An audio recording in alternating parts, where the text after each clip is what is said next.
SEARCA is one of the first regional centers established by SEMIO, a treaty organization founded in 1965 to promote regional cooperation in education, science, and culture. SEMIO has 11 member countries that SEARCA is mandated to serve. The center's main mandate is to build capacities in agricultural and rural development. Since its establishment in 1966, SEARCA has sought to provide high-quality graduate education and training in agriculture to member countries, promote, undertake, and coordinate research related to the needs and problems in agriculture of the region, and disseminate the findings of agricultural research and experimentation. The complexities and uncertainties of the new normal conditions in Southeast Asia have compelled SEARCA to veer away from business-as-usual strategy towards accelerating transformation through agricultural innovation, or ATTAIN.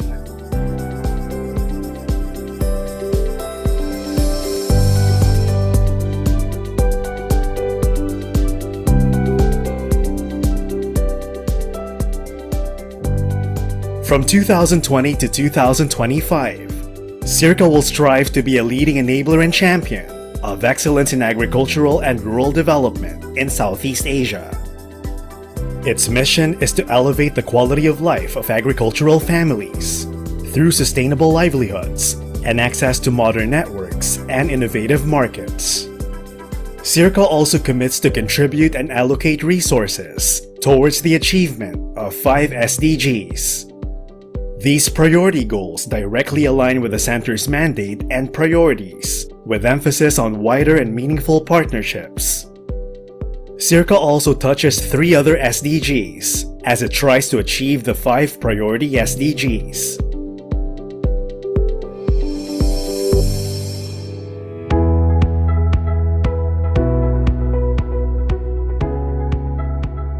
There is a sharpened focus now on the contribution of agriculture to eradicating hunger and malnutrition, and to improving the standard of living of all in an economically, socially, and environmentally sustainable manner.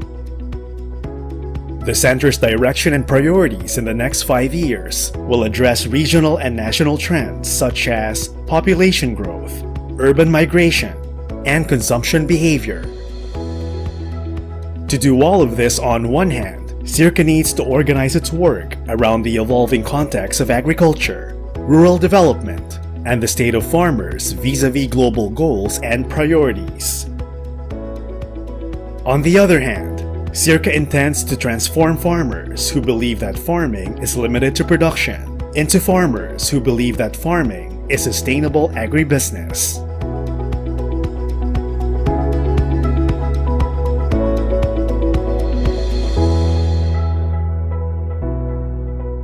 Through its 11th 5-year plan, SEARCA sees that it can contribute to accelerating systemic transformation by focusing its efforts on 5 innovations for transformational change. Policy innovation, institutional innovation, social innovation, technological innovation, and conceptual innovation. These innovations for transformational change will pave the way for developing platforms for better outputs and outcomes, bigger programs, products, and services, and smarter, more robust, agile, and context-relevant modes of delivery.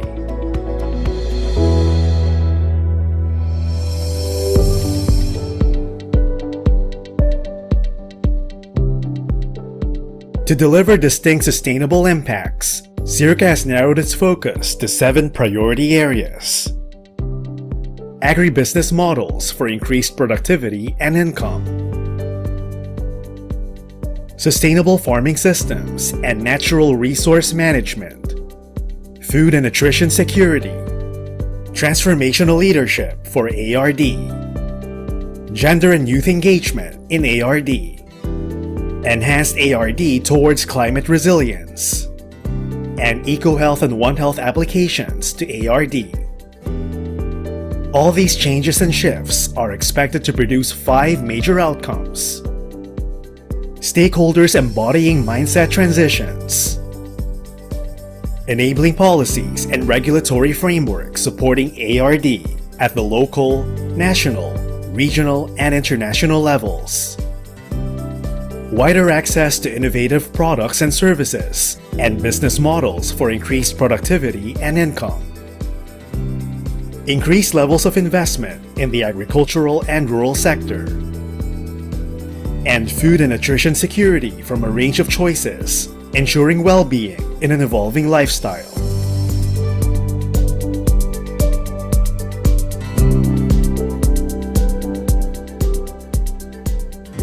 To articulate this bold new strategy, SEARCA has reorganized its 3 core programs.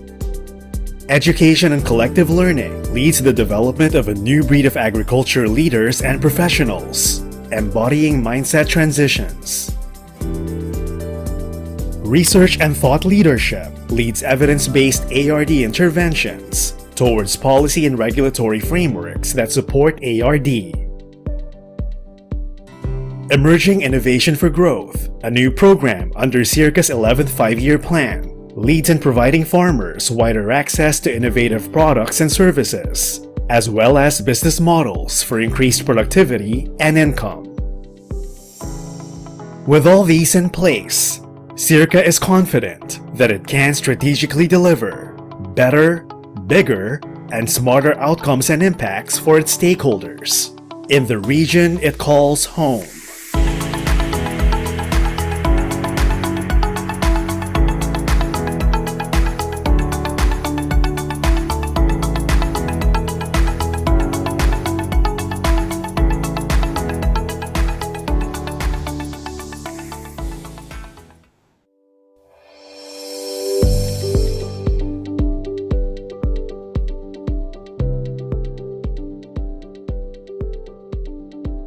SEARCA is one of the first regional centers established by SEMEO, a treaty organization founded in 1965 to promote regional cooperation in education, science, and culture.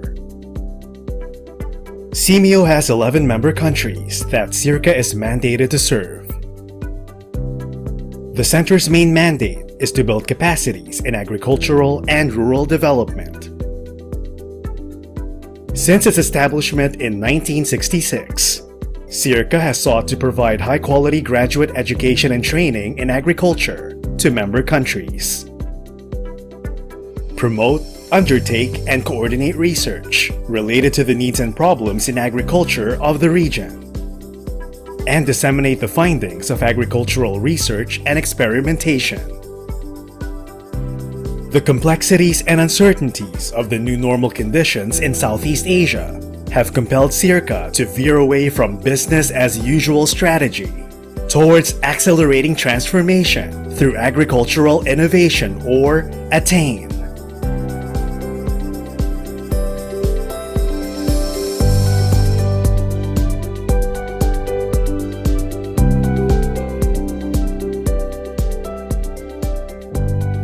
From 2020 to 2025, SEARCA will strive to be a leading enabler and champion of excellence in agricultural and rural development in Southeast Asia. Its mission is to elevate the quality of life of agricultural families through sustainable livelihoods and access to modern networks and innovative markets. SEARCA also commits to contribute and allocate resources towards the achievement of 5 SDGs. These priority goals directly align with the center's mandate and priorities, with emphasis on wider and meaningful partnerships. SEARCA also touches 3 other SDGs as it tries to achieve the 5 priority SDGs.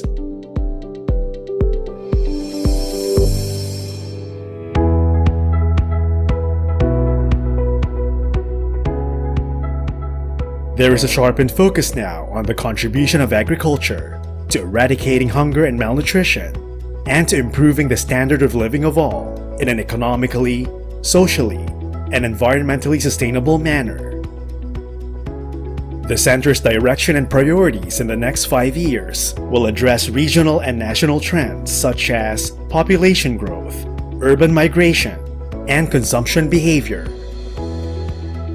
To do all of this on one hand, SEARCA needs to organize its work around the evolving context of agriculture, rural development, and the state of farmers vis-a-vis global goals and priorities.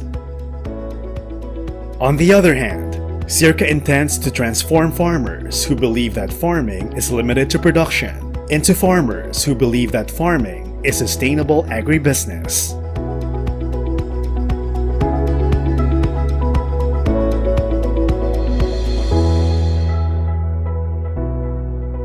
Through its 11th five-year plan, SEARCA sees that it can contribute to accelerating systemic transformation by focusing its efforts on 5 innovations for transformational change. Policy innovation,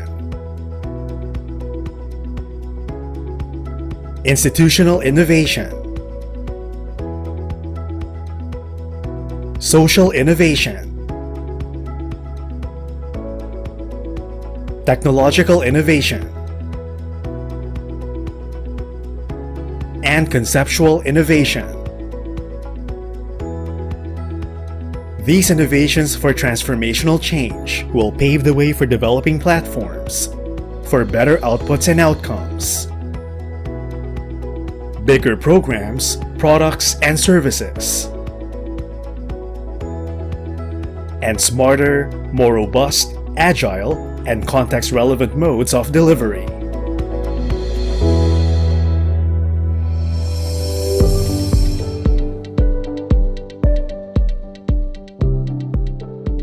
To deliver distinct sustainable impacts, SEARCA has narrowed its focus to 7 priority areas. Agribusiness models for increased productivity and income. So good morning, everyone. So my name is Abby Codia. I'm a research associate at Bioassets Corporation, and I will be your host for today's seminar. So we will be starting this morning session in a few minutes. So as before, may I request everyone to put your mobile phones into silent mode for us not to distract our speaker and the member of the audiences.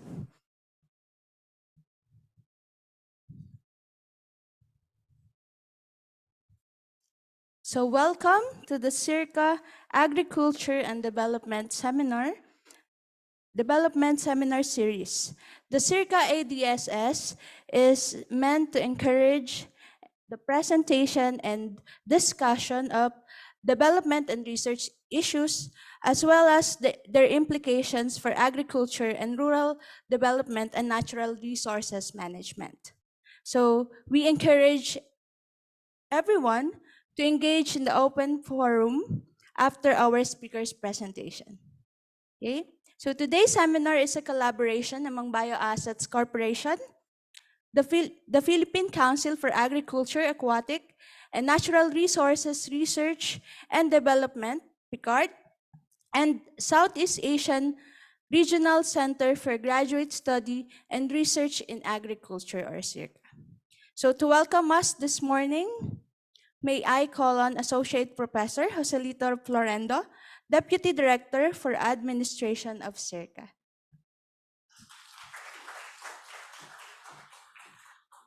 Thank you very much. Good morning to all. Can you say good morning to? Louder. Okay, kasi mukhang makulimlim sa labas. To our co-organizers for this seminar from Bioassets Corporation led by Dr. Homer Pantua. To the Philippine Council for Agriculture, Aquatic, and Natural Resources Research and Development, PICARD, Dr. Reynaldo Ebora. To our esteemed speaker, Dr. Christina Lora Leyson, to our colleagues from SEARCA, and to our dear ADSS attendees, a pleasant good morning to all of you. On behalf of our director, Dr. Glenn B. Gregorio, allow me to extend to you To everyone, a warm welcome to this Agriculture and Development Seminar Series on infectious bronchitis viruses and their impact on the Philippine poultry industry. We are thrilled to have each one of you here today as we delve into a very important topic that affects our poultry sector. This seminar will serve as a platform for us to explore the specific impact on the Philippine poultry industry of infectious bronchitis viruses and at the same time deepen our understanding of the challenges and discover potential solutions to such impacts. Our speaker will share with us her expertise, her research findings, and best practices to shed light on the various aspects of infectious bronchitis viruses and their effects on our poultry industry. Throughout this short but informative event, we encourage you all to actively participate, ask questions, and engage in meaningful conversations during the open forum. This is an excellent opportunity for us to connect like-minded professionals, build networks, foster collaborations that can contribute to the betterment of our poultry industry. We hope that by the end of this seminar, you will leave with a deeper understanding of the topic, their impact on the poultry industry, and strategies to mitigate the risks associated with them. Once again, welcome to this very important seminar. I welcome you all to SEARCA. Please go around our facilities. You will find it nice to do so. Let us make this opportunity to learn, share, and collectively work towards a more resilient and prosperous poultry industry in the Philippines. Mabuhay po kayong lahat. Thank you.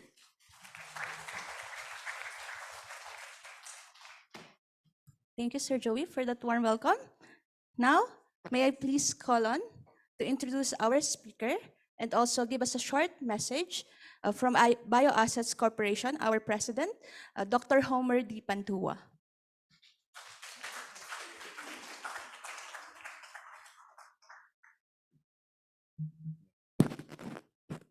Magandang umaga sa inyong lahat. Thank you very much, Deputy Director Florendo, for the very generous introduction of our topic today. But first, before I introduce our speaker, I would like to thank the following. First, I would like to thank the Balik Scientist Program for hosting Dr. Christina Leyson as a Balik Scientist at Bioassets Corporation. Of course, we would like to thank DOSTP Card, and of course, the Bioassets team led by Miss Abby Kodia. And of course, special thanks and thank you very much to SEARCA for hosting the seminar as part of their Agriculture and Development Seminar Series. And thank you I would like to thank everyone in attendance. So I'd like to give a brief overview of what Bioassets or who we are. So Bioassets is a life science company. It's a pioneering life science company here in the Philippines, and we are 100% Filipino-owned corporation, employee-owned corporation, and our primary goal is to contribute to the advancement of food security in our country. So at Bioassets, we strongly believe that a sustainable and thriving animal industry is essential to achieving this goal. We also believe that knowledge transfer, skills development, and professional empowerment is important to build a collaborative and progressive science and technology atmosphere in our country. So today, it is my pleasure to introduce our speaker, Dr. Christina Leyson. So Christina is a good friend, although she's younger. We met in the science community. Christina received her Bachelor of Science in Molecular Biology and Biotechnology degree in 2008 from UP Diliman, summa cum laude, and mababa grades niya. But a disclaimer, she's also from UPLB for 1 year, Institute of Biological Sciences. She also received her Master's in Science in MBB in 2011. Then she moved to the United States to do her PhD studies on infectious diseases in the laboratory of Mark Jackwood at the University of Georgia, where she worked extensively on infectious bronchitis viruses. She then did her postdoctoral studies at the Southeast Poultry Research Laboratory, the U.S. National Poultry Research Center, ARS, U.S. Department of Agriculture, where she worked on exotic and emerging avian viral diseases, including avian influenza. So it's really a pleasure to have a poultry expert, a poultry viral diseases expert. So after her postdoc, she joined the Lowen Lab at the Department of Microbiology and Immunology, School of Medicine at Emory University in Georgia. She is a Balik scientist in the proposed Virology and Vaccine Institute, and now at the Bioassets Corporation.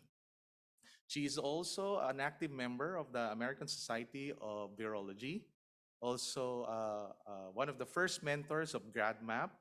It's a group of scientists who mentors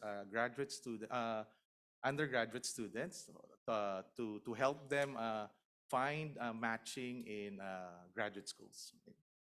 So Christina is a brilliant scientist. We had long chats about viruses, the animal industry, and science and technology in the Philippines, and how we can help. And lucky to have a friend like you, and we are lucky to have an expert here. And Christina is not just a geek, a science geek.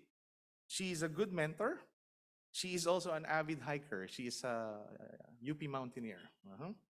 And today she will be talking about the diversity of infectious bronchitis viruses in the Philippines. And you may have the floor. It's our pleasure to have you here, Christina.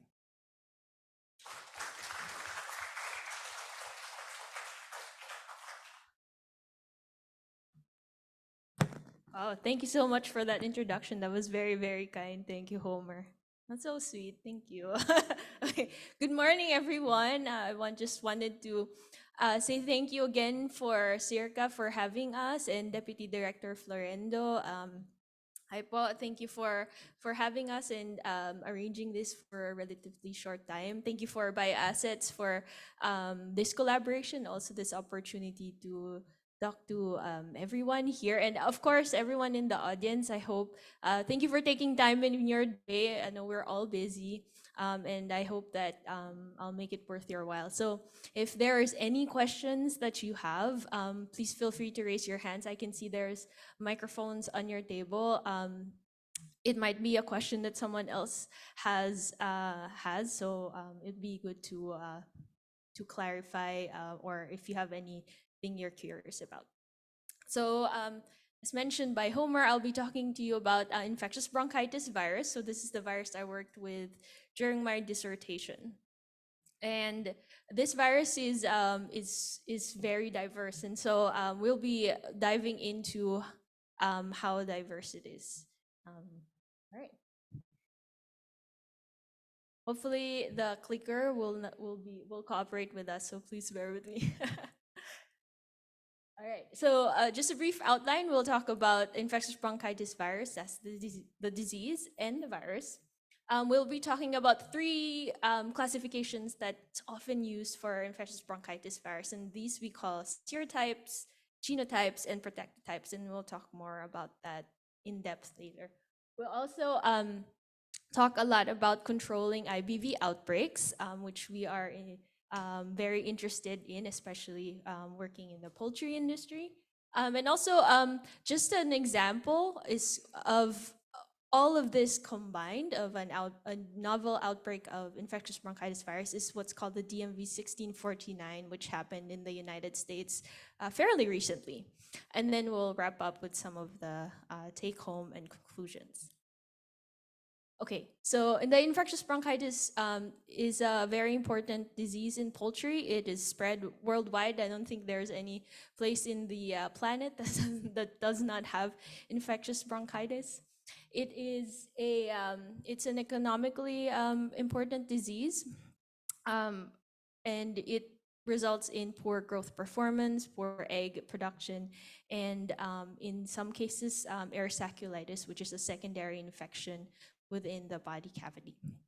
And these secondary infections can really slow down processing if you have those.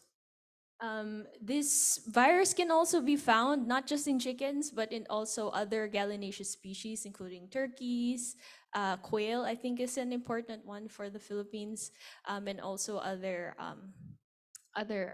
birds, other ornamental birds. And its mode of transmission is primary respiratory, but obviously if you can transmit by respiratory route, you can also transmit through direct contact. And for example, used litter and other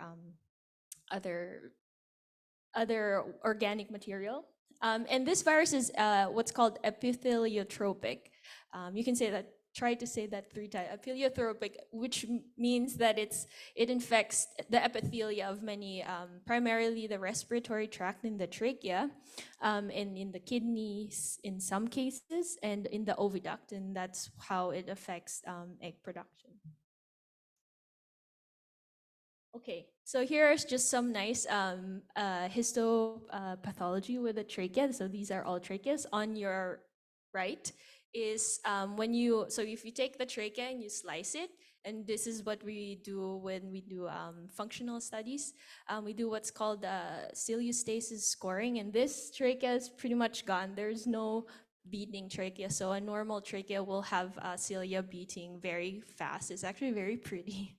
And then during infectious bronchitis infection, there's no beating at all. And so this puts the bird at risk for secondary infections and mucus accumulation into the trachea. And it produces a certain kind of chicken cough that I'm sure the poultry vets here are more familiar with than I am.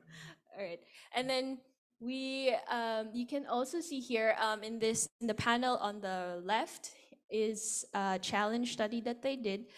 They put infectious bronchitis virus through different routes. So if you can put infectious bronchitis in the eye, through oral, or through the nares, but you can still see the same result where normally you would have a brush border of the cilia with uninfected birds, but with infectious bronchitis virus, that is the brush border is gone.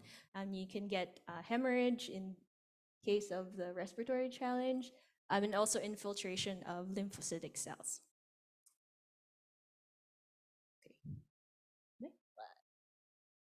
Hopefully, if there's next slide. All right. Whew. Okay. Can we go back one? Please. Operator. Oh, it's there. Okay, great. All right, thank you. Okay, so and just for people who might be familiar with immunofluorescence, you can see here the epitheliotropic nature of infectious bronchitis, and there are several organs on your right. The trachea, lung, kidney, ovary, and the cecal tonsil. The cecal tonsil is a great organ, by the way, to get live virus. But in here they stained the infectious bronchitis in red, and the nuclei in the host nuclei in blue. And you can see that in the trachea, it's all the red where the virus is. It's all in the border. And in the lungs, it's also in the where the epithelia is. Same is true for the kidney and the ovary. Okay, pretty picture. All right, and then clinically, infectious bronchitis virus causes the particular sound that we call rales for the chickens. But you can also get conjunctivitis, which this chick has on your left. And in layers, you can get interesting misshapen eggs. Oh, and by the way, these pictures are free. There's a AAAP manuals, the Association for Avian Pathologists. Their avian disease manual is free online, the 7th edition. So you can also find other pathogens there and great pictures. Yeah. Okay. Next. We'll wait for it. All right. And then you can also see here on your left is the lesions where you have swelling of the kidney. Nice. And you can also, there's also a certain smell to it. um, uh, yeah, there's a certain smell to it because the kidney is no longer functioning. Right, and then again, you can also have air saculitis, which is secondary infections of the air sac. So the birds have air sac, you probably know this, but birds have air sac throughout their body cavity, and the foamy stuff are, if you culture that, that's probably bacteria. A lot of times it's E. coli. And you can also do scoring, by the way, with all of those clinical signs. So just as a reminder, the infectious bronchitis virus can look like other virus. So there's really no what we call pathognomonic. There's no like a signature clinical sign for infectious bronchitis. And so it can look like mycoplasma, it can look like ILTV and low path avian influenza. So it's really important to be able to manage the disease well, to know what you're working with. And so there's also secondary infection. It can be infectious coryza and again, mycoplasma.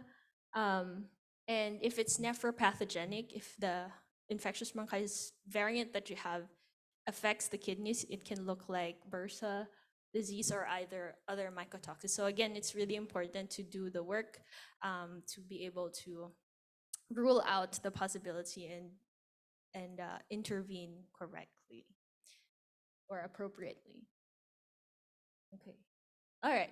So, and here is just some more information about infectious bronchitis, looking more on like what the molecular aspects of infectious bronchitis. So, the infectious bronchitis virus, it's a coronavirus. So it's a very, very, very distant relative of SARS-2, or which causes COVID-19.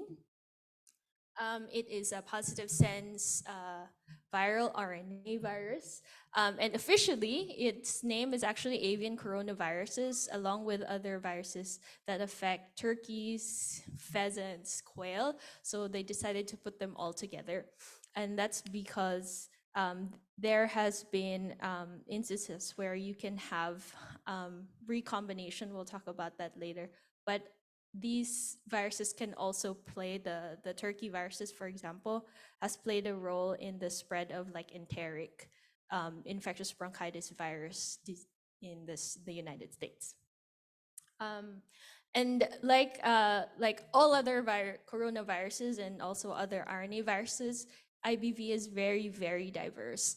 And then I do have a trivia here that coronavirus comes from the crown, because when you look at the virus under electron microscopy, you can actually see the spikes. Hopefully you can see from the projection, but you can see the spikes here. Those are the spike proteins.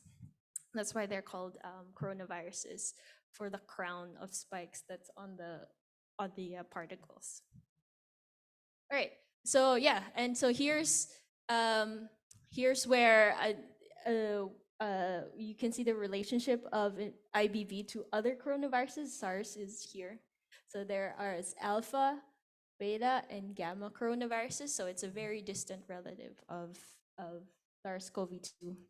And you also have other agriculturally important coronaviruses like DEGV. You have PEDV here, and you also have the feline versions, etc. Also whales. Whales also have coronaviruses. All right. And so what's really unique about coronaviruses, and what's kind of fun as a molecular biologist for me to work with it, it's really large RNA viruses. So typically RNA viruses are between 13 to 15 kilobases. So the number of letters in their genome is about usually 13,000 for RNA, but coronaviruses have double of that. And so that makes them really unique in the RNA virus world. And about 2/3 of the genome is dedicated to replication. So a lot of it is, 14 kilobases is dedicated to replication, while the rest is dedicated to other structural proteins and other structural, meaning it's found in the virus, and also other accessory proteins And we'll talk a lot about this S, which a lot of people are familiar, the spike. So IBV, like SARS-CoV-2, also have a spike protein. And like other coronaviruses, also other RNA viruses has a very high mutation rate because it's still an error-prone process. Okay, we'll wait for the slide to change. Hopefully. Okay, right. Okay, so there's actually two main ways for the virus to change. And where one is what we're familiar with, where you have, which is the diagram on the right, where you have incremental changes in the genome. So single letter in the genome. So you can think of the genome as a very long word of 28,000 letters. And you can, when you copy that really long word, you can make mistakes, right? And so this this change is often called drift, but it's really an incremental change. But for a lot of coronaviruses and a lot of positive sense RNA viruses, you can have two viruses that are relatively different. If they infect the same cell, it is possible for them to exchange their genes in a process called recombination, and that's the diagram on the left. And so what this allows the virus to do is to have two slightly different viruses, combine them together, potentially making a virus that's more fit, right? And more fit in whatever environment it's in. For example, in a vaccinated bird, maybe this recombinant virus will be able to evade the immune system, for example. And this also happens with SARS-CoV-2.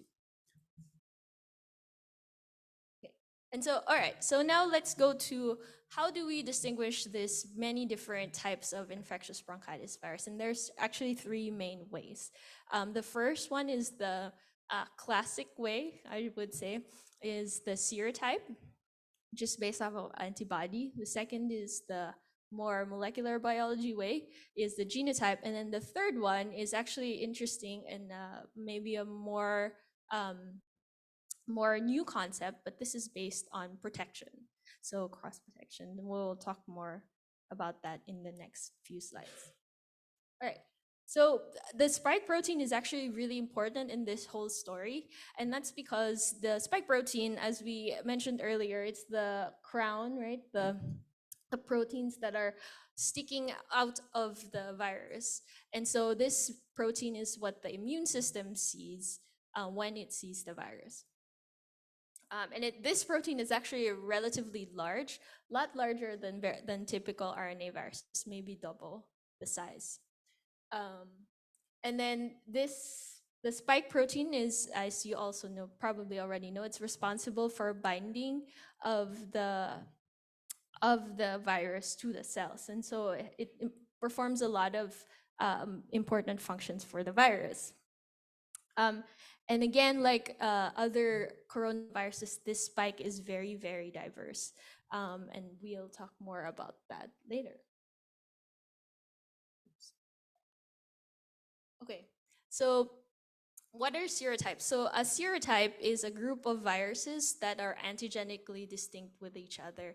And so by antigenically, it means that serum, for example, or antibodies against one serotype will not recognize the antibodies of another serotype. And so this serotype is used to distinguish vaccines, for example, or challenge viruses, where these will not protect or cross-protect each other, usually. Usually. And then the examples of these serotypes are, for example, Massachusetts, which is probably the most, or is the most used serotype for vaccines. Georgia 08, that's a US serotype. 491 is in Europe and Asia, and QX and 789B. These are also Asia, and then 789B is like an oldie European serotype. And so one of the challenges I think that the the Philippines has when controlling infectious bronchitis is that the serotypes is not actually very well documented. And so I really encourage you, the poultry vets in the audience, and also to share and also report if you see any new variants that occur. All right, so how do we determine serotype? There's three main ways. And all of them are relatively hard to do. If you have you need the right reagents. And the first one is to do what's called a virus neutralization assay. And what you do is you take, and it's the diagram here, you take your serotype specific serum, which you produce in specific pathogen-free chickens. So these are laboratory bred chickens. So they don't have antibodies at all for our IBV. You combine your serum with your IBV of unknown serotype. You put them in eggs. So infectious bronchitis virus grows in embryonated eggs. And then you, after 9 days, you, or whenever the embryo dies.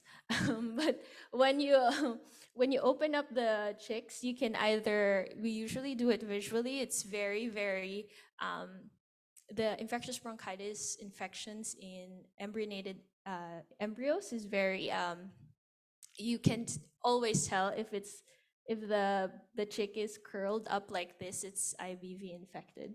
And so if the chick becomes infected, this means that the serum that you used earlier was not able to neutralize, so hence the virus neutralization assay, was not able to neutralize the virus and therefore infected the embryo in the process. But if you have a healthy embryo that looks normal size and not curled up, then it means that you have a serotype match. And that means that whatever serotype specific serum that you use, that matches the unknown virus that you have.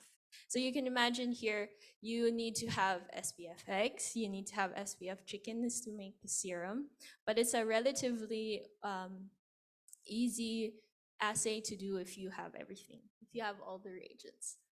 And then other ways that you can do this is more, it depends on the virus itself. You can also do this in red blood cells. So doing the same procedure, so you mix the serum and the virus, but you instead of putting it in embryos, you put it instead in with chicken red blood cells. Hopefully the slide changes soon.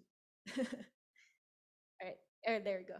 Okay, so if you have a hemagglutinating virus, so that means that if you combine red blood cells and the virus, you form a blanket, a lattice of red blood cells. And so that prevents the cells from settling down into the well. So we call this the blanket in the lab. We call this the dot. So if you don't have virus, the red blood cells will settle at the bottom of the well and you have a dot, so there's no reaction. If you have a hemagglutinating reaction, we call the blanket, it's a nickname that we have in the lab, then you have the red blood cells. So in a hemagglutination inhibition assay, you add the virus and the antibody. And if the antibody or the serum is able to neutralize the virus, then you get a dot, so the serotype matches. But if you get a blanket, then you have no match in the serum. Yeah. So very similar assay to the embryonated eggs. And so this is relatively faster because the embryonated eggs, you need to incubate them for about 5 days. It takes about a week to do. The HI assay takes maybe an hour, maybe an hour. No, it takes 2 hours. You incubate the virus and the antibody for 1 hour. So that's at least 1 hour. So you can get the results in theory, half a day. But the thing is that not all infectious bronchitis virus is able to do the blanket. So you need to know if your virus does this. If not, then you cannot use this assay. Okay, And then the last and most complicated way, but I also would argue is very, very functional if you're trying to figure out which vaccine to use, is to do a cross protection assay in chickens. And so what you would do here, it's a very relatively standard diagram. Is at day of hatch, you do an eye drop vaccination. These are done in SPF eggs so they don't have maternal antibodies for infectious bronchitis virus. Please don't do this in broilers. Okay, or like layers. Okay, anyway, you take 10 chickens, you take 10 chicks, do eye drop vaccination at day of age, day of hatch. After 4 weeks, you challenge with your unknown virus. And then after 5 days, so 5 days post challenge, you do either a quantitative PCR, so to look at viral RNA, or virus isolation, super old school. I still know people who do that in eggs. And also, what I also like doing is stasis scoring. And what you do is you do necropsy on these birds, take their trachea, slice them, at least 5 rings throughout the trachea, and you get 3 people to do scoring of how much the cilia is beating. So it's very functional because sometimes it's hard to, so it's very functional. Also, relatively low. You don't need a lot of reagents. You need a scalpel and some media. And so if you have a protection score of greater than 80%, you say that that's a match, so the serotype matches. But if you have a score less than 80, then you don't have a match with serotype and you can go try again. Okay, so that's for the serotypes. And then you can imagine how, and that's how a lot of serotyping was done pre-molecular biology days. So since molecular biology is very accessible, it has really changed how we do serotyping now. We actually do a lot of genotyping. And what that means is that instead of looking at the function of the spike, we actually just take the genetic material, the RNA from the virus, and do sequencing of the spike. And we actually, so remember earlier, the spike is really big. It's about double the size of a normal RNA virus, of a typical RNA virus. So we just take the S1 spike sequence. The spike actually has 2 regions, the S1 spike and the S2. But the S2 is relatively conserved. And and the S1 spike is what we've known that is primarily responsible for the different serotypes. So we look at the S1 spike sequence, and there are primers that you can use for PCR for to sequence the S1 spike conserved primers. So you can use it in every serotype, but so that you can sequence the more diverse internal sequence. And there's this group, relatively new, in 2016, that proposed a genotyping system, just because the genotyping has been used so widely, but not really organized. And so in 2016, there was a proposal to genotype to have a organized way to genotype. And so they've come up with 6 genotypes. And within those 6 genotypes, there are 32 distinct lineages. So you can think of this as like one genotype is like a family, and all of the lineages within the genotype are the cousins. So it's really kind of like a family tree. It really is. And this, because this technique, typing technique uses molecular biology, PCR, and this has actually superseded a lot of the serotyping techniques. But it does have limitations. We'll talk about that later. Okay, so here is the paper that everybody still uses. This is from 2016, and it's listed here, all of the 6 genotypes, so G1 through 6. But you will also notice that the majority of them, so 27, so G1, so genotype 1, group 1, so one lineage. The number at the end is the lineage. There are actually 27 lineages in genotype 1. And then in the other genotypes, you will notice that there might be one or two lineages. So the majority of the um, lineages that we know now, at least, is in the genotype 1. And that's probably because that's what is available. But I would suspect that there would be a lot more genotypes in the world. There would be a lot more, and it'd be really cool to find all of the genotypes that would be possible for infectious bronchitis virus.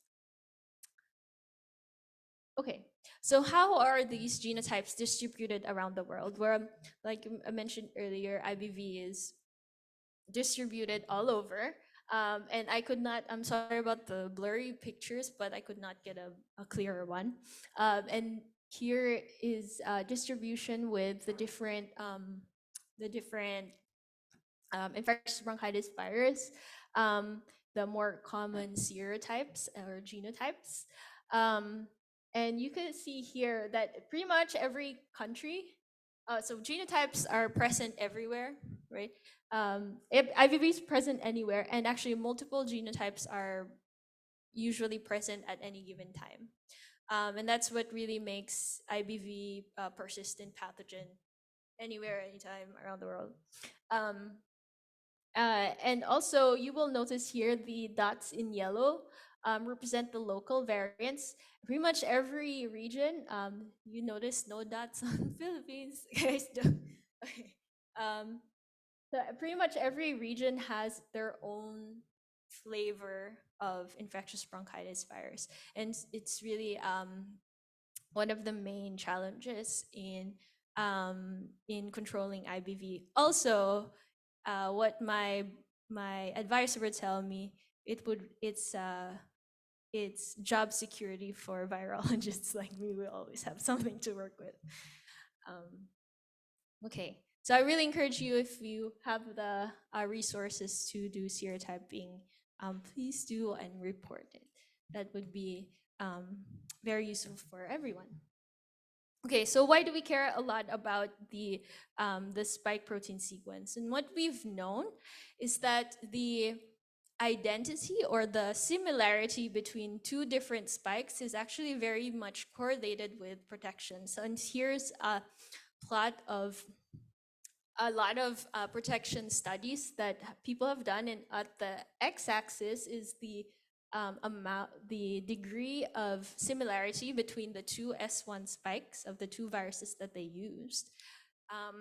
And on the y-axis is the percent protection. You can see that there is a relatively straightforward, direct correlation between where you have, if you have a more similar S1 sequence, you're more likely to have high protection. But you can also notice that sometimes there are outliers. So even at, let's say, 32%, you can have relatively high protection, so greater than 80% protection. Oh, by the way, in other pharmacopoeias, 50% protection is acceptable. So let's just imagine a dashed line. So these two, even though that the S1 sequence is at 35%, really low, you can still have a pass for a vaccination study. However, you can also, on the other end, you all have a relatively high, right? So let's say about 80% identity with S1 protection, but 10% protection. So there's really, I would like to say, there's really the sequencing and the similarity, looking at the S1 sequencing similarity is a great way to start, but doing the experiments is really the best gold standard way to know whether or not the vaccine that you're using is appropriate for the virus that you have. So beware of the outliers. All right. Yes. Use the mic. Yes. Or here.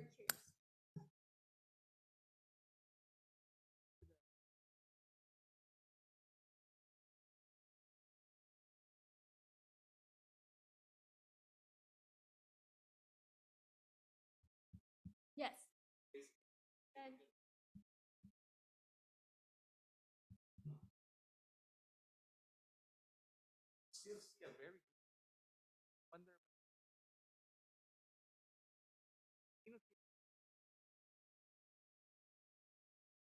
Yeah, yes. So yeah, that is yes,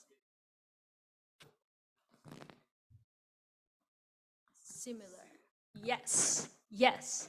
Yeah. So the question is, um, the percent homology or percent identity of the S1 measures genotype, but the serotype can be different. And actually, it's probably not going to be different, and that's why we have the third way to distinguish, like a more functional, I think, more practical category for infectious bronchitis viruses. And we also see this, by the way, with influenza, with influenza vaccines as well.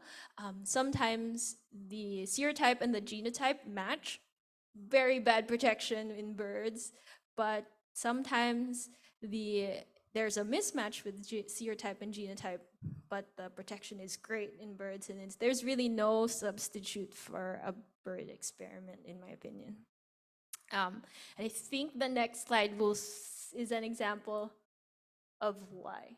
Is it why? Oh, okay. No. So again, like, I think we're getting into the limitations of what S1 sequencing does. It's a really great start, but what it doesn't account for is that small changes in the S1. So in specific regions, if there are known highly antigenic regions in the S1 that are very critical. And if you have change in that small region, so even if the overall identity is very similar, you can have a loss of serotype, of a different serotype, or a loss of protection.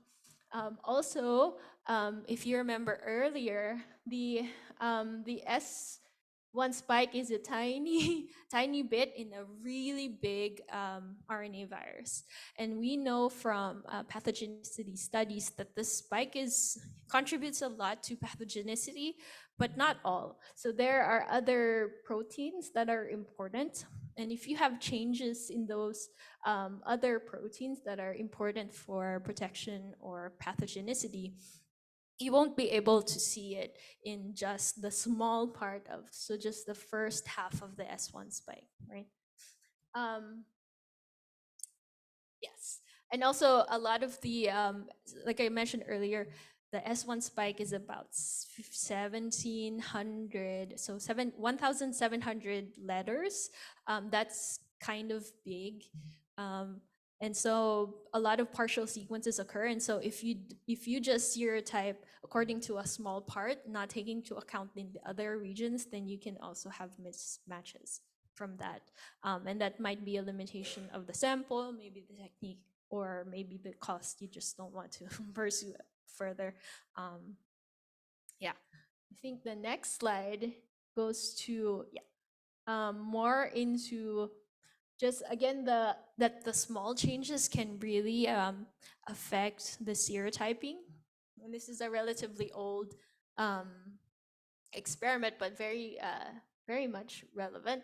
So you see here they got this CU82805 isolate from sentinel SPF birds. They got infectious bronchitis virus.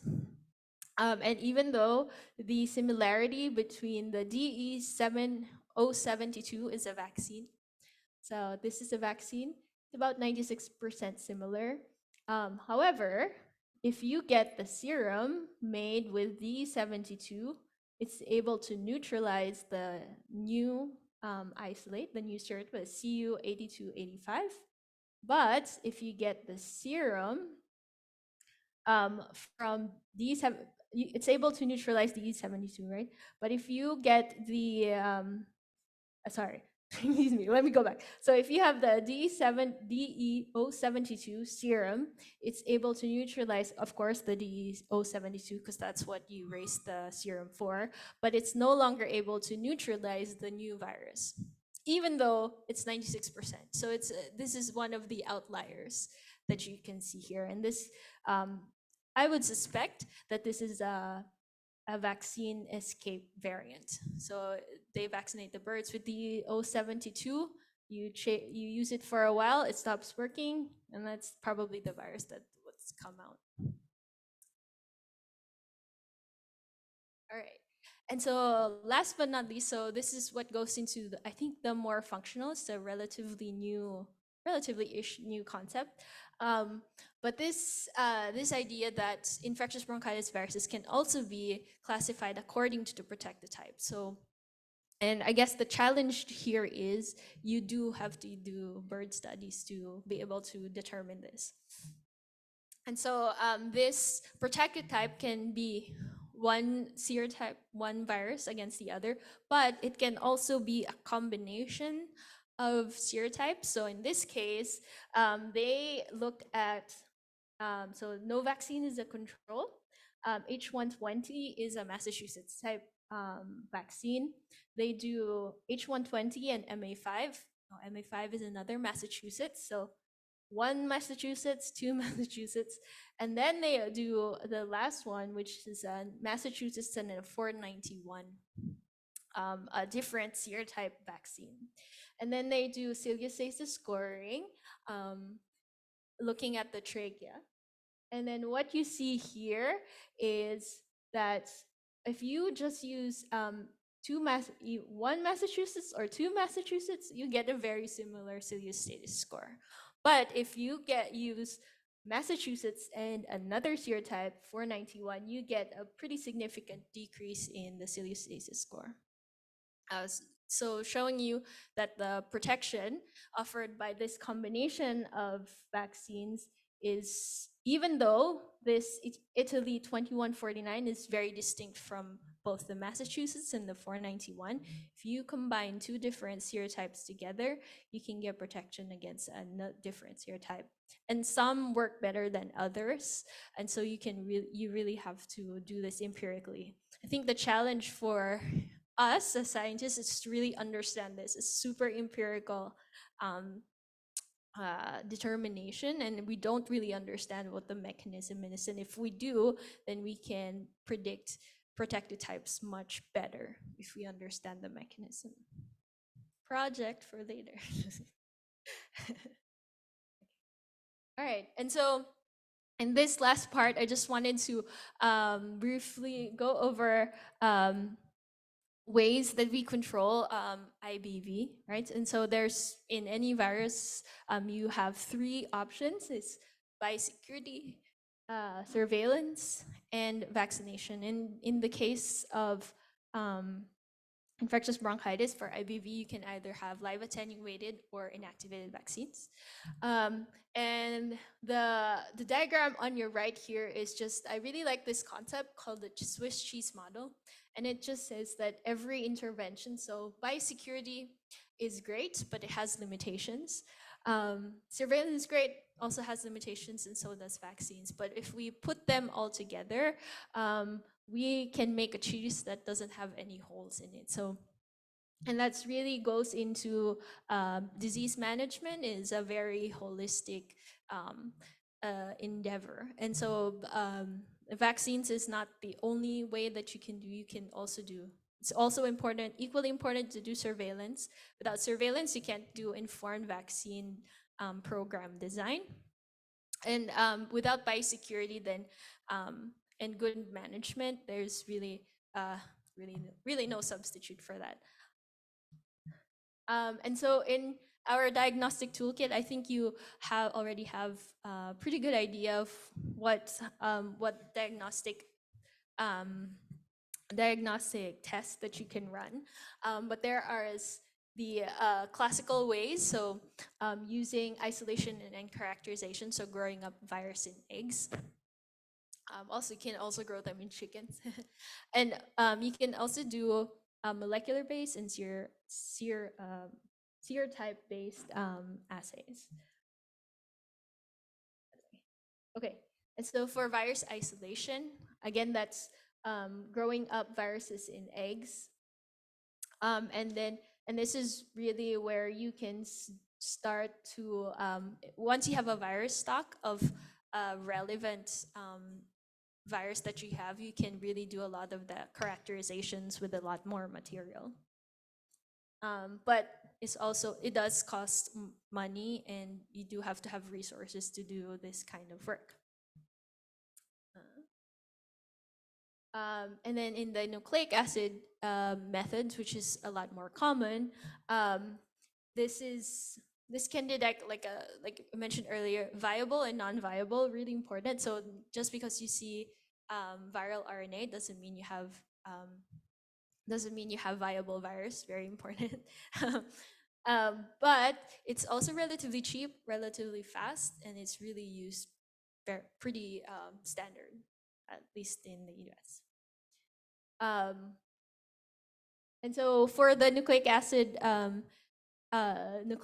based methods, you have two main ways: the quantitative PCR. So you use either a universal IBV, you can detect any IBV, or you can also do serotype specific.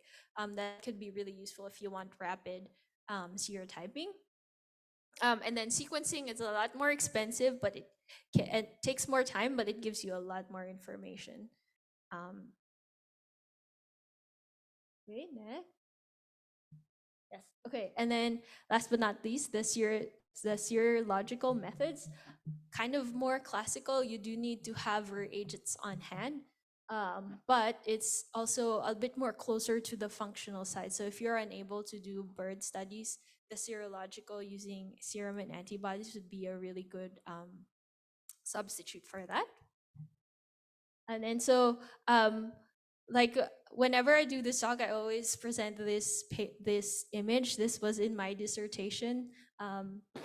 But I also wanted to remind, especially the poultry practitioners in the audience. So when you do your diagnostic tests, when you run the test, you really have to take into account when the exposure happened. And that's because not all of your tests will be accurate depending on where you are in the life history of the virus. So the virus isolation, nucleic acid sequencing, and the antigen for the ELISA will only be positive until about day 5, day 6 after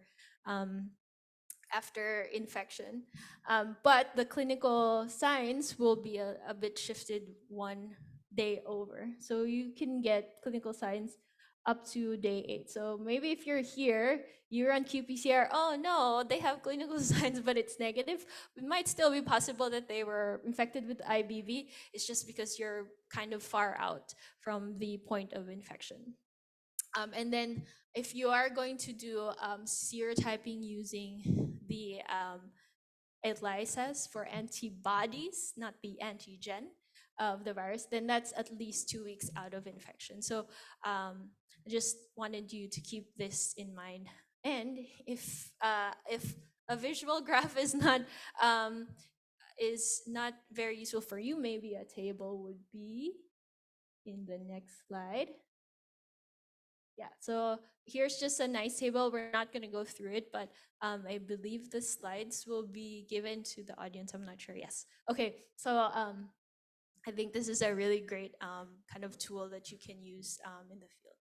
Yes, and it's from a review, 2020 review. Yes. All right. Woo.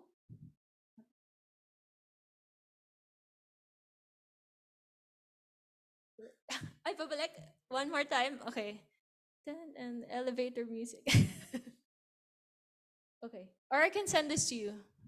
Yeah, we can share it. Yeah. Yeah, we can share it. I read the the review article is great. Riveting. We'll share it.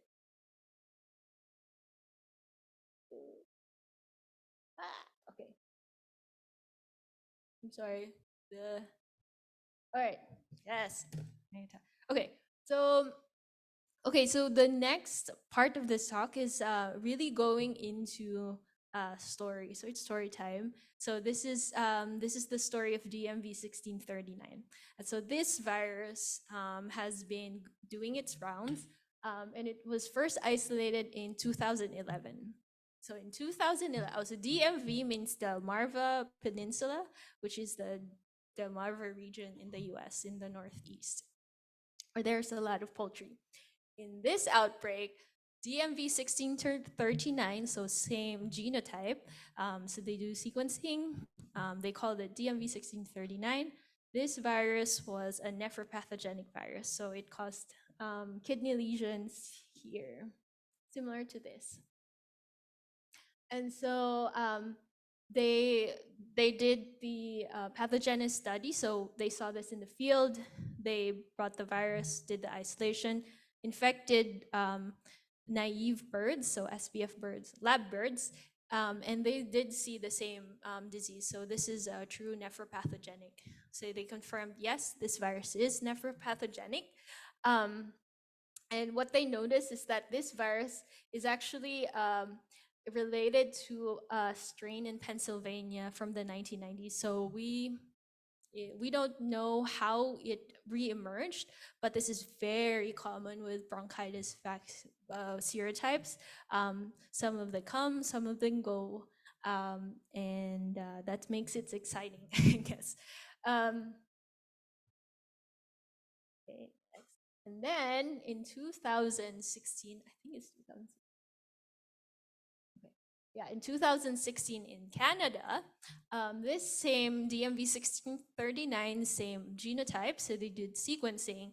This time, this was not, the clinical presentation was not nephropathogenic, but it was instead a false layer syndrome where they have cystic oviducts. So the layers they looked fine, they look healthy, but they're not laying eggs, so not good for production. And so you can, in this outbreak, they get up to 20% drop in egg production. And it was attributed to an early infection with 1639. So it's a little bit insidious. So these birds, these pullets get infected very early age. They survive, they look fine. They look fine as layers, but they don't lay eggs. And so you can imagine all that time that you spent raising that pullet flock is not great. They also observed that there were recombination events. So this DMV 1639 had the same genotype, but the rest of the genome had different bits and parts of other viruses, and it's probably contributed to why it reemerged 5 years later after the 2011 outbreak in the Delmarva region. And then here is this is a percent identity, and what you'll notice here is that the Connecticut vaccine. So this is a live attenuated vaccine.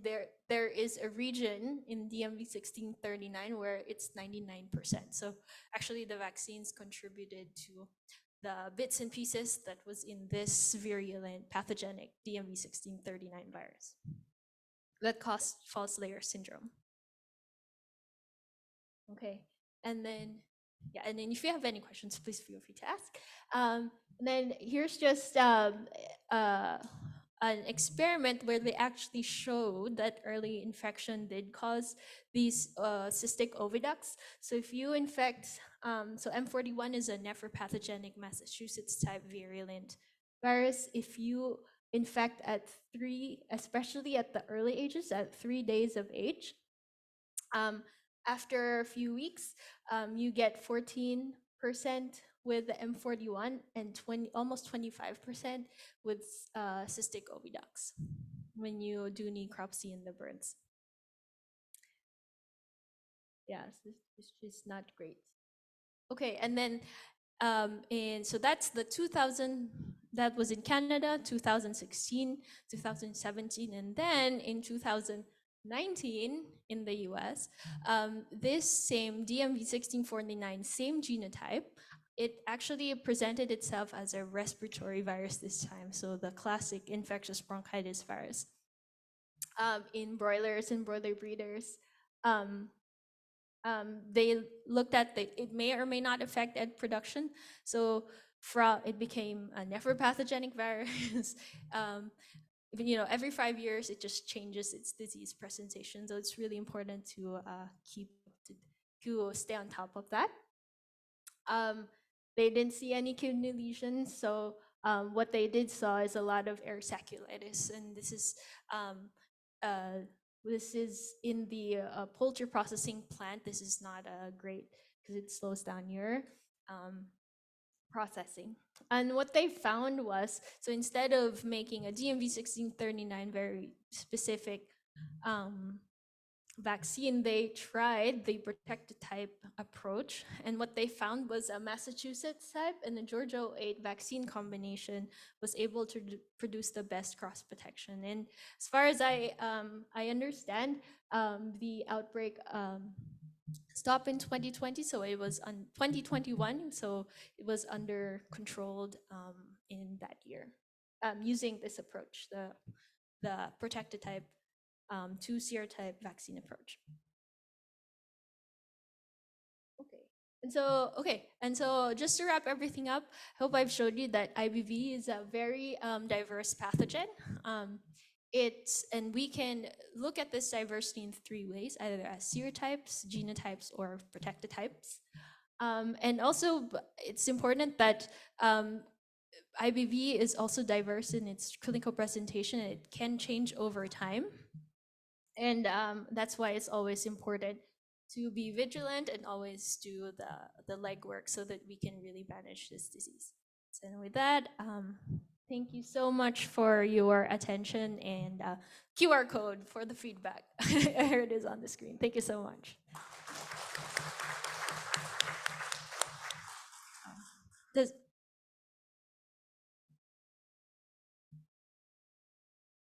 Thank you very much, Dr. Leyson, for that informative speech and presentation. I hope we all learned the diversity of infectious bronchitis virus as well as its impact on the poultry industry. So we will now open the floor for your comments, insights, and questions. So please use the microphones on the aisle of your tables. Kindly introduce yourself first and the organization you are affiliated with. Then state your comments, insights, or questions for Dr. Leyson. Yes, Sir Joey. Thank you very much. I've been eating chicken lately a lot. Should I be concerned? Okay. So yes, infectious bronchitis virus is a coronavirus, but it's very much just a chicken virus. Also, it doesn't affect humans at all. Yeah. Yeah, you can also, even if it's a coronavirus, for let's say in this hypothetical example of a coronavirus that can infect humans, you can, if you cook the chicken, thoroughly, then you should not have viable virus there. Yeah. Yes. I guess the risk, I think, is that if you have live chickens or chickens that live around you. So public service announcement: if you see any dead birds, please don't touch them unless you know where it comes from.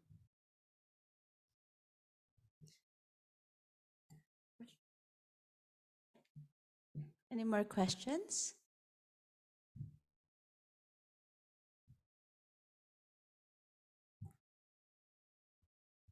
Hello, Doc. Good morning. Dr. Oji Laranas, the chicken doctors. Doc, we've made studies with a variant infectious bronchitis viruses already here in the Philippines. We've got reports of the Taiwan, Malaysian, but does it need to be documented or published in the paper to be recognized in the phylogenetic lab? I mean, it is up to you because it's your data, right? But I would encourage you to share it. And there are ways.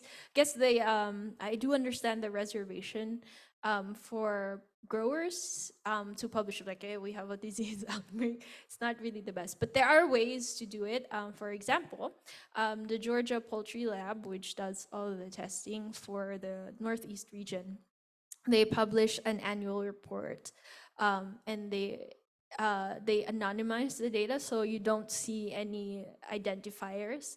And every year, and I think they also have a faster one just for bronchitis. It's called BRUCE, the bronchitis early warning system or something like that. I forget what the specific one, but if there is an outbreak, you'll see it, but it won't be. It was only at the county level, so kind of like a barangay level location, so you're not identified as the farm, but it does help.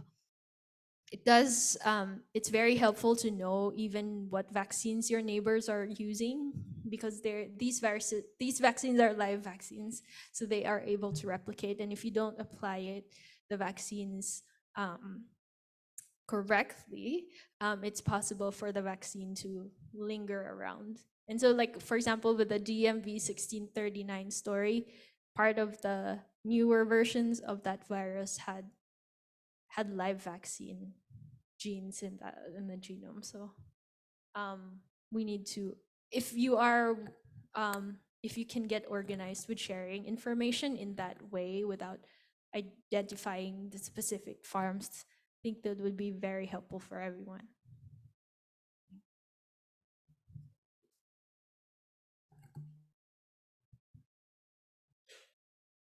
Sherwin from UP Los Baños, and about the immunopathotype or protectotype classification.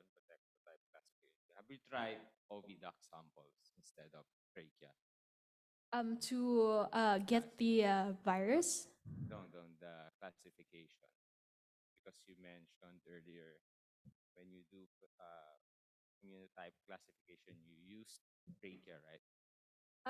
So for the immunotype, that you actually do chicken protection studies. And so the source, I'm actually, maybe that you can use the source of the virus in any organ, but the ones that are usually used are trachea and cecal tonsils to isolate the virus. But that virus is propagated in the lab, and that virus stock is what you use to do your chicken protection study, cross protection studies in laboratory animals. Because I'm focusing on the IB, which affects the OviDoc. Have you tried any challenge studies on that? Yeah, so not personally, but like for example, the DMV 1639 in 2016 from Canada, these were these affect the oviducts, and I believe the immunofluorescence that I saw earlier, I believe that was DMV 1639, and you do see replication in the oviduct, and so that's what they suspect causes the cystic oviducts down the line. Yeah. Yeah, but so the thing is, the challenge with this is that experiments takes a really long time. Takes a really long time. It takes half a year to do, and maybe you'll get something in the end. So that's the main challenge with that studies. Keeping birds SPF conditions for 6 months, you have to check them every day, etc., etc. It's not a trivial task. Yeah, great question. Christina, thank you. You presented a very nice recombination evidence between vaccines and field strain. Uh, I'm just curious if there are any vaccine discovery initiatives that may use, for example, subunits such as virus-like particles, mRNA vaccine, something like that. Because one of the problems is that the vaccines right now are shedders, right? We're depending on shedders, and it stimulates recombination events between the field. Are there any subunits initiatives? And if there are, do you think it's a good option? Yeah, so let's maybe do slice this science-wise. Science-wise, there's a lot of other platforms, like mRNA, for example, is an exciting one just because it worked for a coronavirus that's respiratory in humans, right? I think, so I have no data. I think it might work with chickens. I mean, there's also other ways that DNA vaccines has been tried in the lab. There are other platforms that you can use. However, because we are working with poultry, I think the main struggle is with working with like infectious bronchitis. Live attenuated vaccine is really cheap, and when I was in PhD student, it was a third of a penny. Probably a lot more now with inflation, but maybe half a penny US penny. So which is, I don't know, 25 pesos. Is that right? Is that right? 25 pesos? Yeah. Yeah, centavo. Yeah. So I think that is the really your main cost is the cost. It's just cheap to make the live attenuated vaccines and the inactivated ones. But if you can, like science wise, I think there's a lot of options. I think it's what would the market um, support is your main hurdle. Yeah.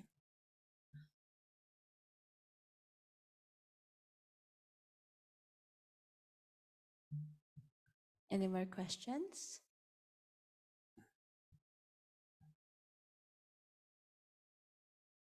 We have vaccine companies pending right now, and we're quite curious. In terms of the protectotype studies, is there a universal or protocol that's respected that they have to follow to prove that there's cross protection? So I see that you emphasize on cholestasis.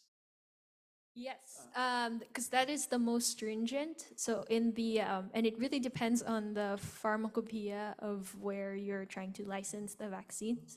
So the and the guidelines. So the United States guidelines use just clinical signs and then the reduction in viral RNA. But the I believe the European ones use ciliastasis. I think is really functional. And so when we do our lab, our PhD lab we just did everything, just because it's the ciliastasis scoring doesn't add a lot more cost, maybe a lot more microscope time for the graduate students, but the in terms of cost, it doesn't add a lot because the really expensive one is the animal isolation rooms and the chickens themselves and the qPCR. Those are the bigger costs. Yeah. And I kind of like it. The ciliastasis is very functional. Sometimes if you just do the necropsy lesion scoring, it's not. It's a IBV is a relatively mild disease, and so in my experience, the ciliastasis scoring is a lot more sensitive, so you have a lot more range to work with, if that makes sense. So hindi kaya sa Pinas pa. Ciliastasis scoring I mean, Yeah. yeah, is you need. Is that possible now in the Philippines to do a local protectotype study? I think the challenge is where you will find SPF chickens. Yeah, the SPF facilities would be not the ciliastasis scoring. Ciliastasis scoring is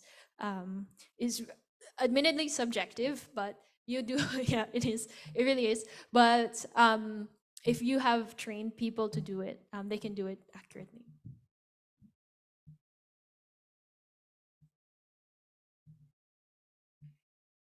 Any more questions from the audience? I think that wraps up our open forum. So let us all give a round of applause for Dr. Leyson. So if you need to take a closer look at her presentation, it will be available at SEARCA's website, www.searca.org. Just check the SEARCA website regularly and we will post it alongside with the recording of this presentation. To present SEARCA's tokens of appreciation, may I call on again Dr. Deputy Director Florendo.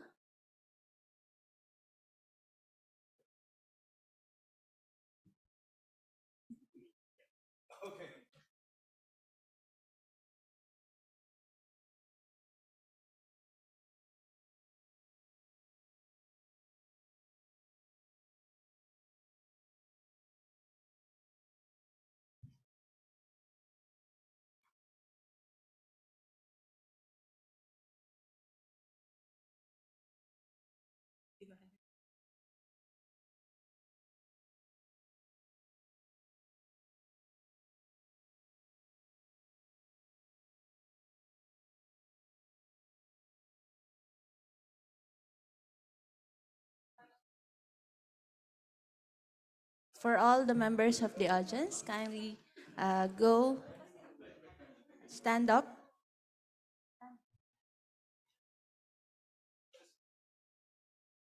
Aba. So kindly go on the aisle. So for those who are on the left and the right side, kindly go to the center of the podium. And, okay. So compress and wear your big smiles.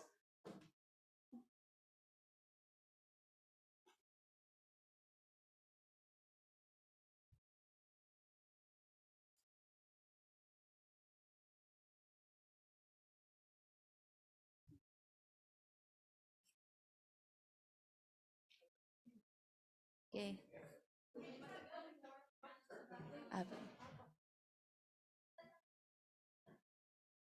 Doc Homer.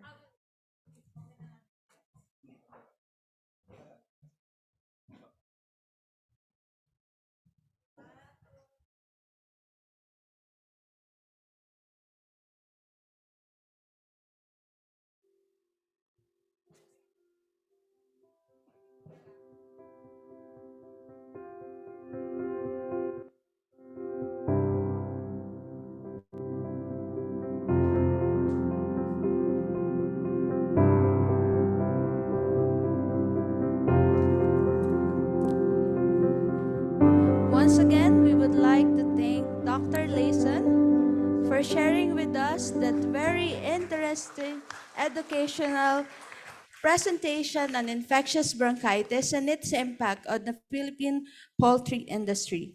Thank you for joining us this morning's seminar. Please enjoy the light refreshment outside. So we have prepared some snacks for you.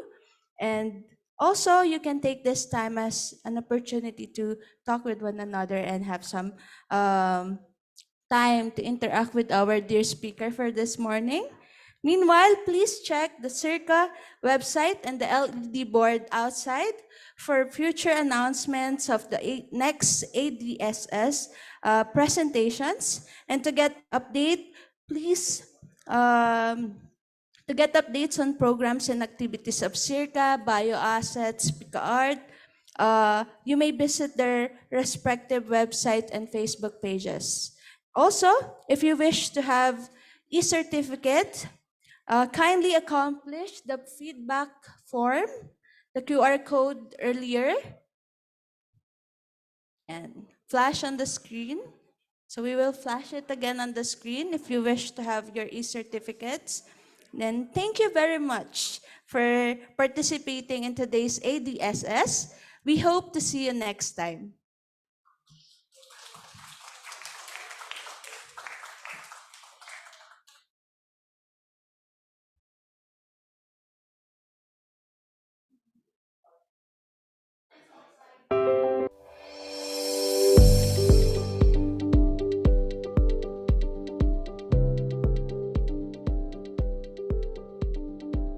SEARCA is one of the first regional centers established by SEMIO, a treaty organization founded in 1965 to promote regional cooperation in education, science, and culture. SEMIO has 11 member countries that SEARCA is mandated to serve.